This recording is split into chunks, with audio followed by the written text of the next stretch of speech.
003航母下水后，印度海军前副参谋长称，中国航母落后印度几十年，这是吹牛吗？观众朋友、网友朋友，大家好，我是付前少。在中国福建舰下水之际，印度《欧亚时报》采访了印度前海军副参谋长普拉卡什准将。这位资深的航母前舰载机飞行员称，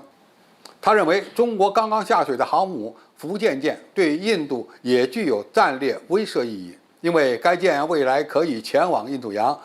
以维护中国的海上权益。但是普拉卡什准将认为，中国并未掌握美国、英国和印度海军数十年来所积累的庞大而复杂的航母作战经验，因此中国海军与印度在航母应用方面有着巨大差距，需要穷追猛赶。普拉卡什准将称，航空母舰的运作需要很多技巧和经验，尤其是实战经验。中国使用航母的技术依然落后印度数十年，印度海军实战运用航母的经验可要比中国海军更丰富。在1971年爆发的第3次印巴战争中，印军的维克兰特号航母动用30架海鹰战机和12架贸易风反潜攻击机，在28天内总共出动了4000多架次。在第3次印巴战争中，维克兰特号航母编队对巴基斯坦进行了海上封锁，击沉了巴基斯坦海军8艘战舰，击沉巴基斯坦商船42艘。印度也是2战后亚洲国家海军里第一个拥有双航母国家，而且是2次拥有双航母。平心而论，中国与印度航母的运作的确存在着差距，主要的差距源自作战经验。但是过去的经验打不了今天的战争，过去的航母和舰载机也不能和今天的航母与舰载机相比。印度人的脸看起来有点大。为什么这么说呢？因为当今的航母作战样式已经跟过去完全不同了，而印度航母编队相比于中国并没有什么优势。首先，海军的武器装备包括导弹武器的发展、无人机的使用，以及固定翼舰载战斗机和固定翼的预警机成为重要的作战力量。态势感知能力成为了决定航母战斗力强弱的关键。中国未来的航母编队有空警600，有隐身战斗机，有电子战飞机，也拥有反舰弹道导弹，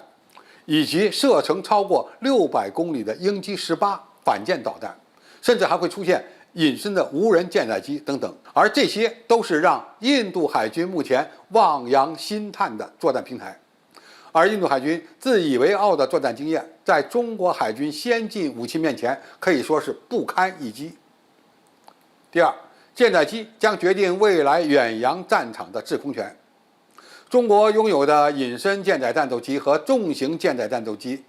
印度还真没有。无论是歼 15T 还是 FC-31舰载版，都是印度航母目前无法企及的先进作战力量。印军现在装备的米格29K 使用的雷达与中国的歼82战斗机几乎是同一代。就算是引进了 FA-18EF， 也就是与歼15相当。而中国未来的隐身舰载战斗机方面将碾压印军一代，甚至在某些方面还会领先美国。第三，印度海军护航编队的防空、反舰、反潜和联网作战能力差，他们甚至凑不出一支合格的护航编队来。除了舰载机，决定航母编队战斗力的就是护航编队了。印度海军在驱逐舰、潜艇、护卫舰等各个领域都全面落后于中国。印度海军装备的军舰，其关键设备的来源五花八门，既有欧洲国家的，也有以色列的，当然还有俄罗斯的。而在联网作战能力上也面临着困境，所以印度的航母编队所拥有的那些所谓的经验，都是打击弱小国家所取得的经验，经不起拥有强大实力国家海军的打击。总体来看，印度依赖引进的西方和俄罗斯技术传出来的航母编队，是无法建立起一支真正强大的航母战斗群的。印度海军过去与巴基斯坦海战的经验改变不了其现代海军和未来海军战斗力较差的影响，也打不了一场现代高强度的海战。因此，我们奉劝这位印度前海军高级将领，不要活在过去，而是要把眼光放在现在和未来。